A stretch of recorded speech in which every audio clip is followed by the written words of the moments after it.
Any attempt to tell the story of Western philosophy must begin with the ancient Greeks, who produced not only the first, but some of the greatest Western philosophers. The one whose name is probably most familiar is Socrates, who died in the year 399 BC. But there were several outstanding Greek philosophers before him, some of whose names are also widely known. For example, Pythagoras and Heraclitus. There were others, too, of comparable caliber, the first one of all being Thales, who flourished in the 6th century BC. If all these pre-Socratic philosophers can be said to have had one common concern, it was an attempt to find universal principles which would explain the whole of nature. In today's terms, they were as much concerned with what we would call science as with what we would call philosophy. Now, Socrates was in conscious rebellion against their tradition. He maintained that what we most need to learn is not how nature works, but how we ourselves ought to live, and therefore that we need first and foremost to consider moral questions. Socrates didn't write anything. He did all his teaching by word of mouth, and none of the writings of any of the pre-Socratic philosophers have come down to us directly. So all that we know of any of the philosophers whose names I've mentioned so far is what has come down to us second-hand, through the writings of others, though this does include some pretty long summaries and a good many direct quotations. The first philosopher who wrote works which we actually now possess complete was Plato. He was a pupil of Socrates, and in fact it's from Plato's writings that most of our knowledge of Socrates derives. In his own right, however, Plato was, beyond any question, one of the greatest philosophers of all time. Some think the greatest. So, if we have to choose an arbitrary starting point in what is, after all, a continuous story, then in many ways a good one is the year 399 BC, with the death of Socrates and then the subsequent writings of Plato. Plato was about 31 when Socrates died and lived to be 81. During that half-century, he founded his famous school in Athens, the Academy, which was the prototype of what we call a university, and he produced his writings, nearly all of which take the form of dialogues, with different arguments being put in the mouths of different characters, one of whom nearly always is Socrates. Most, though not all, of these dialogues are called by the name of one of the people Socrates is talking to in them. Thus, we have the Phaedo, the Laches, the Euthyphro, the Theaetetus, the Parmenides, the Timaeus, and so on. There are more than 24 of them, some of them 20, some 80, a couple of them 300 pages long. The most famous of all are probably the Republic and the Symposium, but most of them are easily available nowadays in paperback translations. The best are regarded as works of literature, great works of literature, as well as of philosophy. Plato was an artist as well as a thinker, and many people regard his prose as the finest Greek prose ever to have been written by anyone. With me now is one of the acknowledged experts on Plato in the English-speaking world, the Professor of Ancient Philosophy in the University of Cambridge, Miles Burnyeat. Professor Burnyeat, I know that you regard Plato's career as a creative philosopher as having been somehow launched by Socrates' death. How was that? Well, I think Socrates' death in 399 must have been a traumatic event for a lot of people.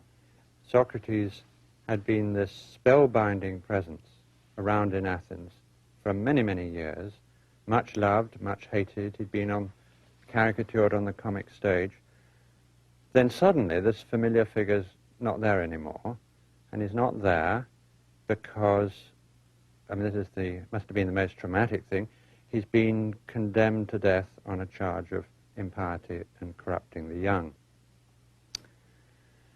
Well, he'd had a lot of followers, and some of them, amongst them Plato, began writing Socratic dialogues, conversations, philosophical conversations, in which Socrates takes the lead. It must have been like a chorus of voices saying to the Athenians, look, he's not gone after all, he's still here, still asking those awkward questions, still tripping you up with his arguments. And of course, they were also defending his reputation and showing he'd been unjustly condemned, he was the great educator of the young, not the great corrupter. But the death of Socrates wasn't just, so to speak, a launching pad for Plato, was it? It the whole of Plato's outlook can, in one sense, be explained with reference to Socrates, can it not? I think it can. To keep alive the Socratic spirit for Plato meant to go on doing philosophy in the way Socrates had done. So what you get is a group of early dialogues in which he is basically showing Socrates discussing the sorts of questions he was interested in, very largely moral questions. But since to do philosophy in the Socratic way means to do it by thinking philosophically, the process, bit by bit and inevitably, leads Plato to develop his own ideas in a host of other areas, so that Socrates, there's a sort of evolution in the picture of Socrates. From the gadfly questioner of the early dialogues, he gradually turns into the man who's expounding political theories, metaphysical theories, and so on, in the middle period dialogues, Meno, Symposium, Phaedo, and Republic. And I suppose also one can say that in the early dialogues, Plato is dealing with subjects that interested Socrates and dealing with them in Socrates' way, and is then carried, so to speak, by his own momentum as the years go by into dealing with subjects that interest him, Plato, and beginning to deal with them in a different way. I think that's right. Wherever he can plausibly present the ideas as the outgrowth of thinking about Socrates' ideas, they get put in the mouth of Socrates. And I think it's very important that the way he presents Socrates, the historical claim he makes about him is, this is a man who thought for himself and taught others to think for themselves. So if you want to be a follower of Socrates, that means thinking for yourself and, if necessary, departing from ideas and areas that Socrates had marked out. Now, those early dialogues where Socrates is dealing with moral questions all have a certain common pattern, don't they? I mean, what happens in nearly all of them is that Socrates is talking to some interlocutor who thinks he knows the meaning of some very familiar term like friendship or courage or piety or something of that kind. And by simply quizzing him, by interrogating him, by submitting him to what's become known as Socratic questioning, Socrates shows this person, and incidentally the onlookers as well, that they don't at all have a clear grasp of this concept that they thought they understood so well. Now, this process has itself been of enormous importance in philosophy ever since, hasn't it? Not only has it been, but these very works are still very widely used to teach philosophy and to introduce philosophy to people who want to know something about it. You start with a familiar and important concept. It's always a concept that's important in our life, and you get people to realize that there are problems in that concept. They try to think about it, they produce an answer, Socrates shows the inadequacy of the answer. You end up not with a firm answer, but with a much better grasp of the problem than you had before, and you, the reader, 20th century reader or an ancient reader, are left both drawn into the problem and wanting to get the answer and feeling that perhaps you can contribute. One can't help reflecting that even after more than 2,000 years, we're still puzzling about the meaning of terms like beauty or courage or friendship. We're still wondering precisely what these things consist of. Have we got any further after all this time?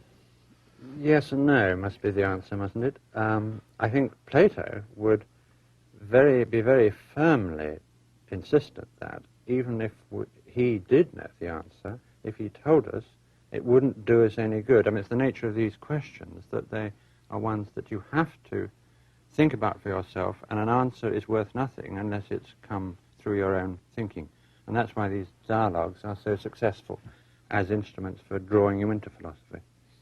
In those early dialogues that we're still, for the moment, confining ourselves to, one thing that Socrates keeps saying is that he has no positive doctrines of his own to teach, that all he's doing is asking people questions. But there seems to be something disingenuous about this claim on Socrates' part. I think that, in fact, there are, so to speak, unacknowledged doctrines lying under the surface of these dialogues. Would you agree with that? Well, there are some doctrines that emerge, not very many. There is a group of ideas which comes out in the Apology, for instance, when he says that to a good man no harm can come either during his life or after his death, and which comes out in the Gorgias when he argues at great length that injustice harms the doer and justice benefits the doer. It's the idea that there is no real harm that can come to you. You lose your money, paralyzed by disease. None of that really counts as harm.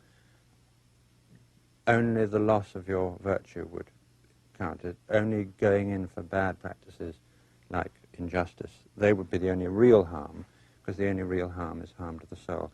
There's a group of ideas which Socrates is very emphatic about, where he sometimes even claims to have knowledge, and it's also a group of ideas where Plato never reneges on Socrates. He remains convinced of the truth of the proposition that injustice harms the doer and justice benefits him. And that's provided your soul remains untouched. Worldly misfortunes don't do you any harm of any really deep significance. That's right. Yes. There's another group of ideas where Socrates does not claim knowledge, and where Plato eventually is going to renege on Socrates, and that's the group of ideas summed up in the statement that virtue is knowledge. In these dialogues, when somebody's asked what's courage, what's friendship, what's justice, sooner or later as the discussion proceeds, the idea emerges that this virtue, courage or piety, should be regarded as a kind of knowledge. And that's just as strong and paradoxical a statement as the first group of ideas, because common sense, and I mean common sense then as now, ordinarily supposes that it's one thing to have the wisdom to know what the best thing to do in a given situation is, but another thing, which you also need, the courage to carry it out if it's difficult, or the temperance to resist an easier option instead. Wisdom's one virtue, one quality to admire in a person, courage is another, and a man may have one and not the other, or each of them to different degrees. But if courage just is this knowledge, then that kind of contrast can't arise. If I don't do the right thing, it can't be that I knew what I should do, but lacked the courage to carry it out. If I lacked the courage, I lacked the knowledge, and I didn't know what the right thing to do was. So any wrongdoing that I do is done in ignorance, because I didn't know it wasn't the best thing to do, and if done in ignorance, done involuntarily. So no one does wrong willingly is the famous way it's summed up. Doesn't the unvarying dialogue form that Plato writes in give rise to two rather important and also really unnecessary problems? First, to what extent is this the historical Socrates whose views are being put before us, and to what extent is he a kind of fictional character created by Plato? Because after all these dialogues were written after Socrates' death. And the other question, perhaps related to that, is what are the author's own views? Because again, since these are all dialogues, it means that all opinions are put into the mouth of other characters, and that sometimes, at least, leaves us feeling that we're not quite sure what Plato himself actually thinks. Well, I think there's a sense in which we need to worry about this question, and a sense in which we don't. The sense in which we don't is that Plato's portrait of Socrates makes the claim, here is a man who thought for himself and would overthrow long-cherished conclusions if it turned out that he thought they were wrong. And he taught others to do the same. So if Plato comes to think that there is more to virtue than knowledge, though knowledge remains the most important factor, and he does come to think this, then it's only in keeping with the Socratic spirit to throw over the doctrine that virtue is knowledge and produce a better view of his own. The other side of the coin is, of course, it's most important that we notice what's happening when Socrates in the Republic says something incompatible with what Socrates said in the Protagoras. Notice that we're getting a new view and how it connects with all the other concerns of the Republic, how it makes a much more complicated picture of moral education, and how it makes possible a new vision of a political ideal society. the important thing is the search and the inquiry, but it's got to be inquiry, search, with understanding of where we've got to from where. Yes, in other words, because our assumptions and beliefs and so on are open to perpetual questioning, conclusions, in quotation marks, don't have any special status. They are themselves staging posts on the road to further inquiries. That's, I think, what Plato believed very strongly. Yes. And so he's, in a way, demonstrating this to us by his practice. Exactly. And I think he would claim that that was what it was to keep the Socratic spirit alive. Yeah, perpetual questioning. It's usual, isn't it, to divide Plato's output into three periods. Happens so often with writers and even creative artists: the early, the middle, and the later. And so far in this discussion, we've been confining ourselves to consideration of the early dialogues. When you move to the middle period Plato dialogues, you find Plato for the first time beginning to put forward positive ideas of his own, not Socrates's, but Plato's own ideas, and to argue for those ideas. Which would you say are the most important of Plato's positive doctrines? I think one has to single out two above all: the theory of forms and the doctrine that learning is recollection, the idea that to learn something is to recover from within your mind recesses knowledge that you had before you were born. Let me take that one first of the two. I think a lot of people will think when they first hear this that we are born knowing things. That might sound a bit bizarre, but at least very closely related ideas to that have been permanent in our Western culture. I mean, idealist philosophers have thought that there was innate knowledge or innate ideas. Most of the religions, I think, believe something of the sort. And we even have eminent contemporary thinkers like Chomsky believing that you're born with a whole grammar programmed into your mind. Now, what was Plato's version of this belief?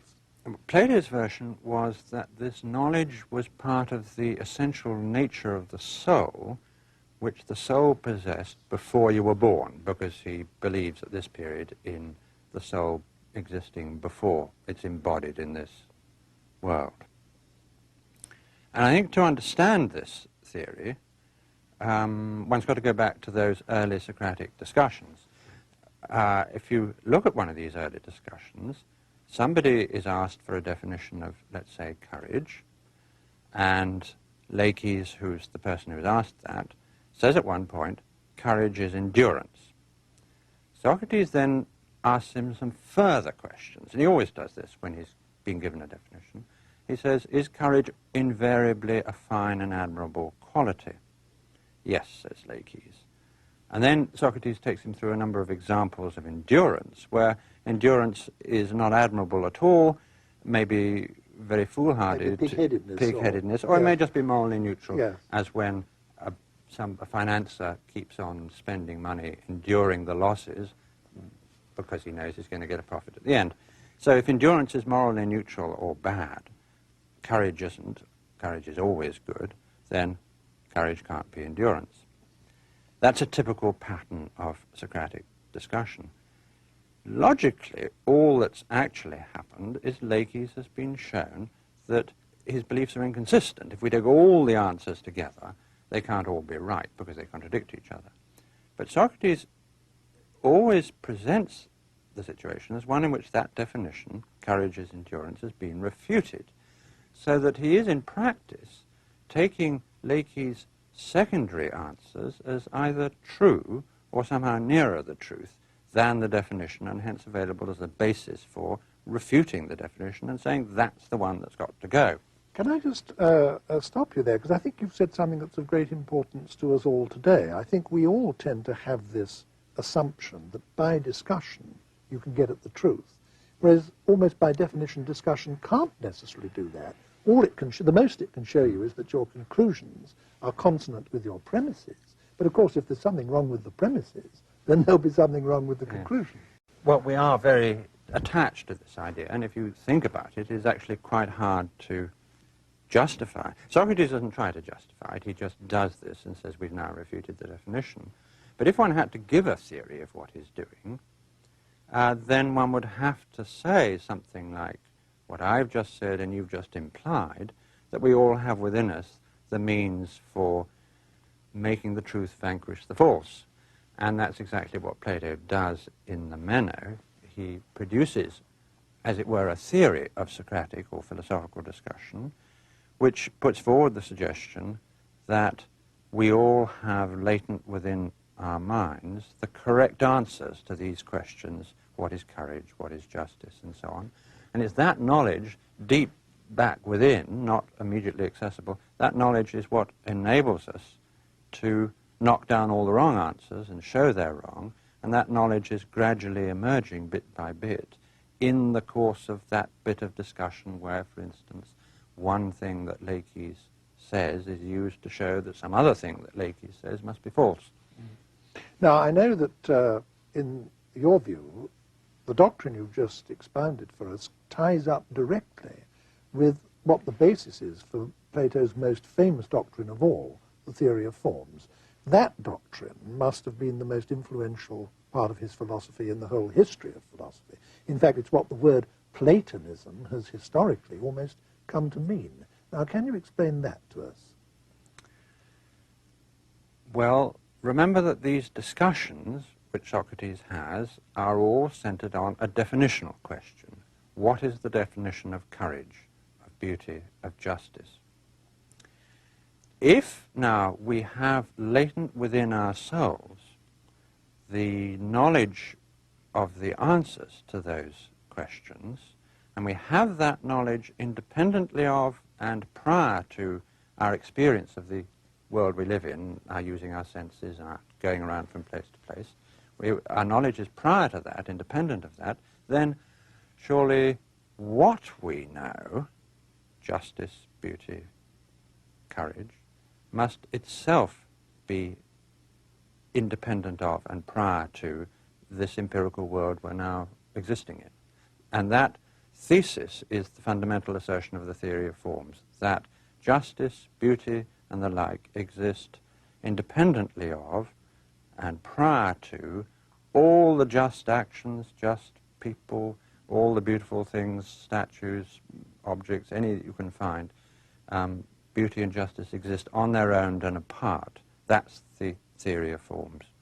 This theory that there is another world than this, an ideal world, which is not this world, but in which everything exists that actually gives value and meaning to this world, has had incalculable influence on the whole of our culture, hasn't it? Yes. It's had immense influence on Christianity, for example. I don't want to go into that now, because I think we ought to stick to the philosophy, but that's just one example of the enormous influence that it's had.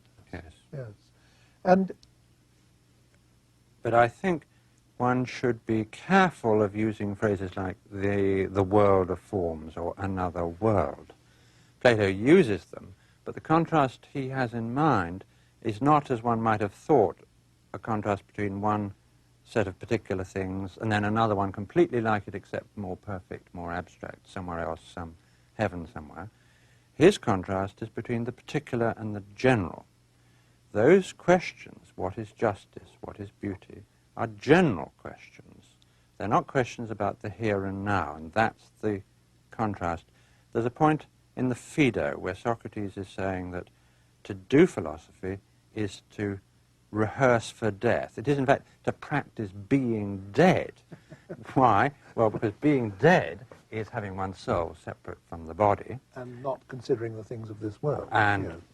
in doing philosophy, you are, so far as you can, separating the soul from the body, because you're not thinking about the here and now. If you're asking what's justice, anywhere, anytime, justice in itself, you're not asking who did me wrong now, yesterday.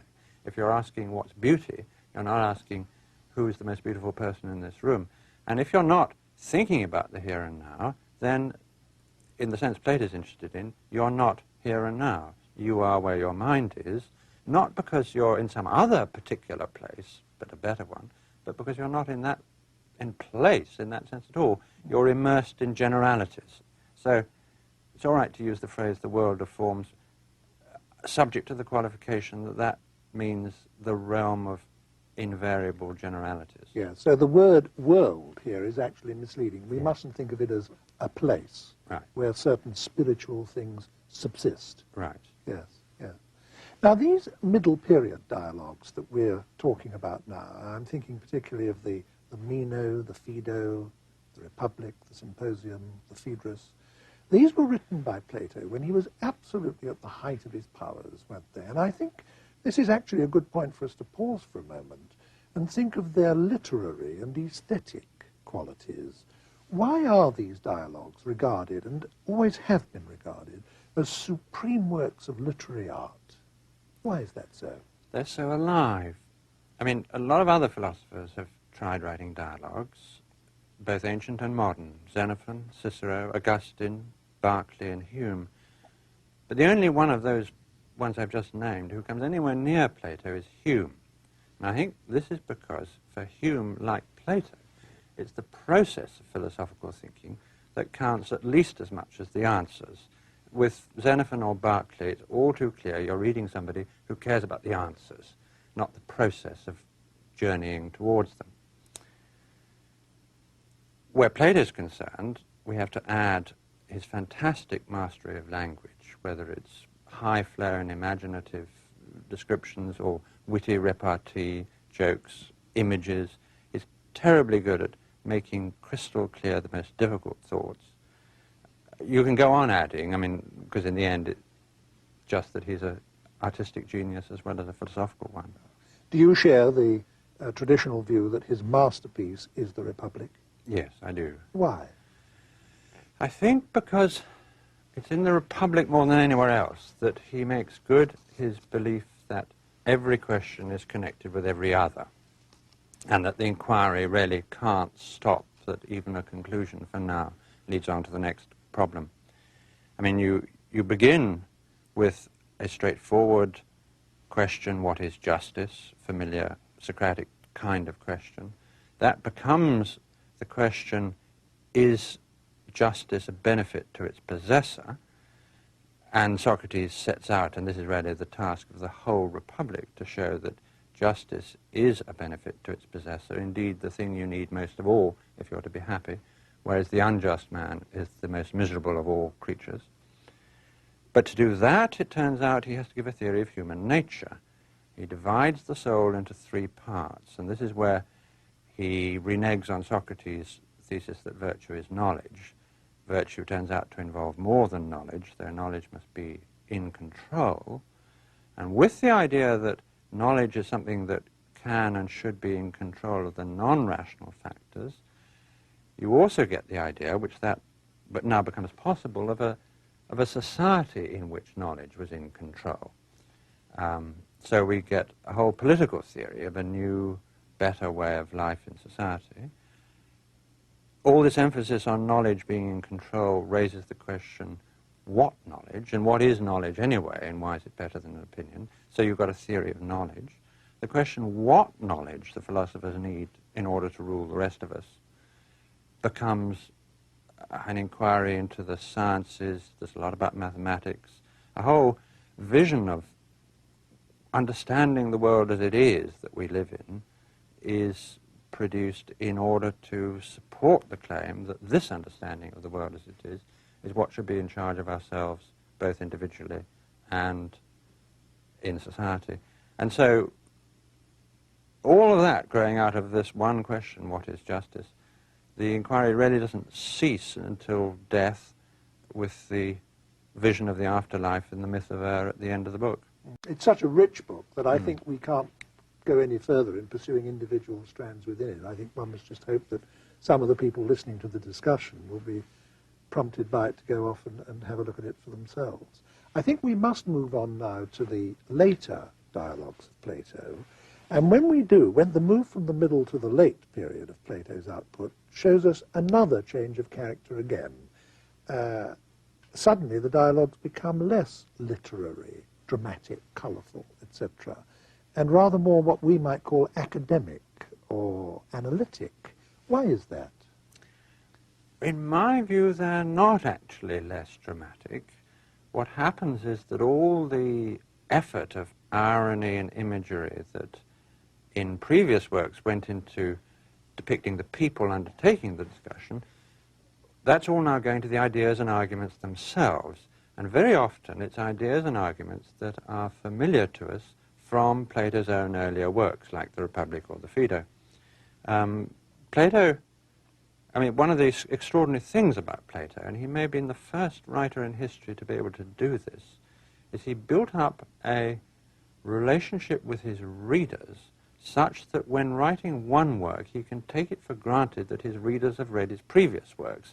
He can surprise them, he can make illusions, he can build up resonances through that. And what he most of all does with that is conduct a sort of public self-scrutiny of his own earlier ideas, relying on us, the readers, to know what they are, but saying, so to speak, don't get too enthused by the Phaedo and the Republic. It was all very fine stuff, I know, but these truths, if they were, are no good to you or to me if we can't defend them against criticism. And maybe they weren't truths anyway. Maybe they were all wrong. So let's take a few of them and subject them to really hard analytical criticism. Now, if you had to single out one of these later dialogues for particular mention, which would you choose? Well, the prime example is the Parmenides, where the tables are turned on Socrates. Socrates puts forward the theory of forms as he stated it in the Phaedo, and is unmistakably the Phaedo. There are various verbal connections with the Phaedo that Plato clearly expects his reader to pick up and say to himself, gosh, the Socrates of the Phaedo is now on the receiving end of the questions. And in fact, old Parmenides, who is talking to Socrates in this dialogue, produces a series of objections and criticisms of the theory of forms, which many philosophers from Aristotle onwards have thought were quite devastating. And Plato doesn't tell us the answer. He produces the criticisms, and you're left to decide for yourself whether they're fair, unfair, and if they're fair, what you're to do about the theory of forms. One of the dialogues, which some people think is late, others think is one of the middle period ones, that doesn't matter, which stands aside from the rest, is the Timaeus, isn't it? Partly because it actually contains more cosmology and science than it does philosophy, but mostly, I think, because it also contains a wonderfully poetic creation myth, not dissimilar, actually, to the one in the book of Genesis that I think we're all familiar with. Now, why did Plato do that? I mean, what I have in mind in asking the question is this. Do you think, for example, he believed it literally, in the way one must assume, I suppose, that the ancient Hebrews literally believed in the book of Genesis? I myself think he did not believe it literally. The question was controversial in ancient times, but Plato's closest associates took the view that Plato presented a narrative of the divine craftsman imposing order on chaos, meaning this to be a vivid way of presenting an analysis of what he took to be the fundamental constituents of the whole universe. He wanted to see the entire universe as a product of order imposed on disorder, and particularly mathematical order, and that, of course, is something very different from Genesis. The divine craftsman is embodying, above all, mathematical intelligence in the world at large. So it's a poetic way of explaining the intelligibility of the world, which has been a mystery for people, actually, from the earliest times until now. Right, and of course, such a general proposition as the proposition that the whole universe is the product of imposing order on disorder isn't a proposition that you can prove either in general or in all its vast detailed ramifications, and Plato is very well aware of this, and that's another aspect, I think, for another reason why he puts it forward as a myth, but a myth which is the guiding inspiration of something that Plato was very serious about. That's a research program in which he enlisted at the academy all the leading mathematicians of his day. Every advance in mathematical astronomy, mathematical harmonics, even a medical theory which shows disease and health to be a matter of the proportions between the constituent elements in the body, each such step forward is a further proof of something Plato cared deeply about, the idea that mathematical regularities and harmonies and proportions are what explain things, and these mathematical harmonies and proportions are, for Plato, the prime examples of goodness and beauty. So really, this is a vision for a scientific research program which is to show that goodness and beauty are the fundamental explanatory factors in the world at large. What you're saying now makes me wonder how all this ties up with the Republic. Because when you were talking about the Republic a few minutes ago, one of the things you stressed was that that is, in a sense, a complete philosophy. Well, now, how does what Plato is saying in the Timaeus fit into that apparently already complete philosophy? Well, I think it fits it like a hand fits into a glove, in that what you have in the Republic is a sketch of a program for a scientific, above all a mathematically scientific understanding of nature, which Plato begins to carry out or do his share of in the Timaeus. And indeed, it's the Timaeus which people went to as the statement of Plato's philosophy for a very long time, and it's really only a more recent development which has taken the Republic to be the work of Plato that you go and read. For a long time it was the Timaeus. So what you're saying is that all that cosmology and science in the Timaeus, or you say Timaeus, I say Timaeus, taught in different schools, all that cosmology and science is the working out in practice of possibilities that were canvassed in the Republic. Yes, and the Timaeus presents itself dramatically in its introduction as a continuation, in some sense, of the discussion in the Republic. Yeah. And what's more, this research program, as I called it, that's announced in the Republic as to how astronomy should be done, how mathematical harmonics should be done, was actually done. And behind that academic research program is, that is the starting point of many of the very greatest achievements of Greek mathematical science, down to the astronomy of Ptolemy. Ptolemy's astronomy is the ultimate descendant of the astronomy that was done in the academy by these leading mathematicians that Plato gathered together there to show us a world where mathematical order is the governing principle that's the most important, must feature most importantly in your science. And since mathematical order is the expression for Plato of goodness and beauty, these sciences, which show us the world as it is, objectively speaking, are simultaneously sciences of value.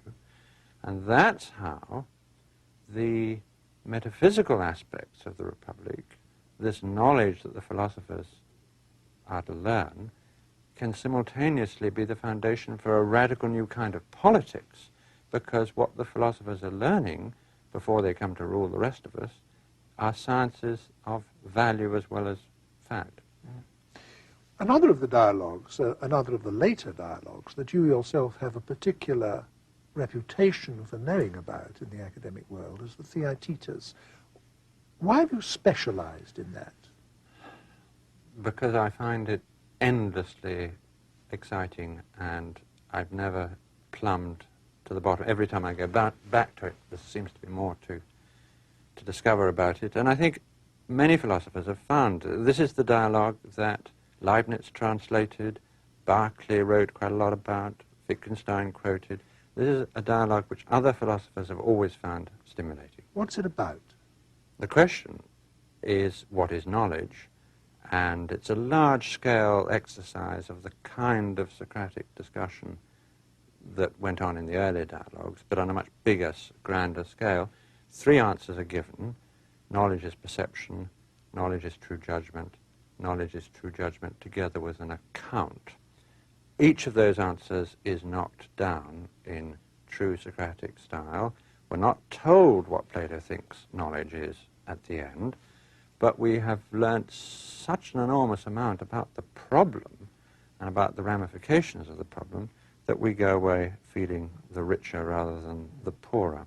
There's no consensus to this day on what the precise nature of knowledge is, but I guess that the nearest we have to a generally accepted view is actually close to what you've just said, namely that it's perception, something that's based on direct experience, plus our capacity to provide justification for it. Ah, you've now produced an interesting solution to the problem we're left with at the end of the dialogue, namely all of those answers have been knocked down, taken separately.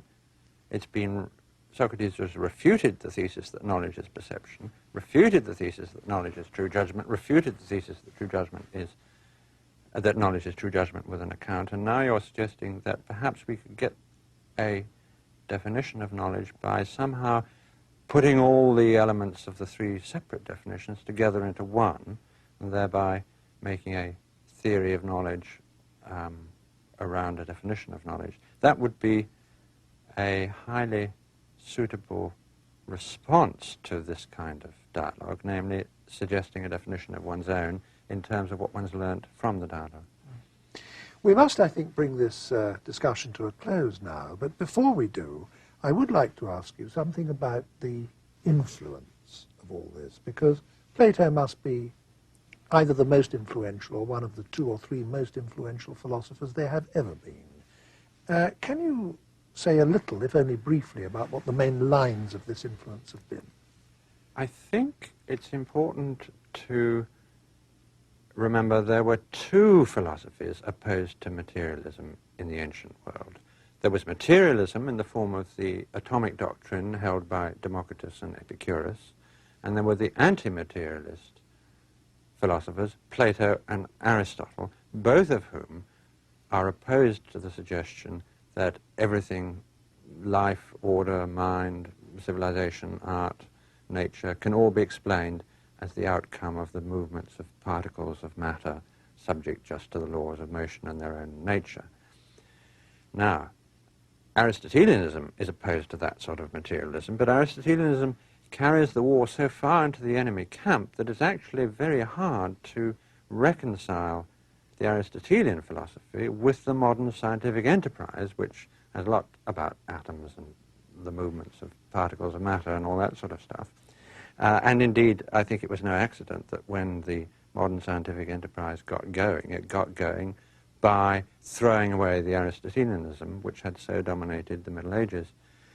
But Platonism is much easier to reconcile with the modern scientific enterprise, and that's why I think, since the Renaissance really, Platonism has lived on after the death of Aristotelianism, because that's a philosophy which you can use or be influenced by if you're seeking to show how scientific and spiritual values can be reconciled, if you want to do justice to the complexities of things where materialism is giving just too simple and simplistic a story. And there's something very contemporary to us, isn't there, about the fact that Plato's cosmology and Plato's science is based on an essentially mathematical physics. Yes. Thank you very much, Professor Burnyeat.